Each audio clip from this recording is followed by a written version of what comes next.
Dance కూడా చాలా బాగుంది. ఒక ఫోన్ స్టెప్ అయితే అది చాలా నచ్చింది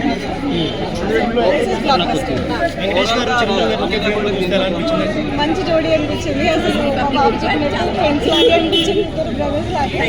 చాలా ఎంటర్టైనింగ్ గా ఉంది. ఎక్కడ అసలు కామెడీలో కూడా ఎక్కడ వల్గారిటీ లేదు. కామెడీ పర్సన్ చాలా నచ్చి comedy it's very very nice. Anil Ravipudi Sankranti మరి super hit. Whatever hit, ఇంకేమైనా హిట్ ఉంటుందంటే అంతా కొట్టేసినట్టే. సంక్రాంతి విన్నర్. మేడం, వెంకటేష్ గారి క్యారెక్టర్ అంటే కథకు అవసరమై పెట్టారంటారా లేకపోతే ఏమన్నా హైప్ కోసం పెట్టారా? అది మనం అలా స్పెసిఫిక్ గా మనం ఏం చెప్పలేము, కానీ ఎంటర్టైన్మెంట్ పర్పస్ కి అయితే చాలా బాగుంది. ఓకే, ఇద్దరు జోడీ కూడా చాలా బాగుంది. పక్కా సంక్రాంతి సినిమా అనొచ్చా? పక్కా సంక్రాంతి సినిమా.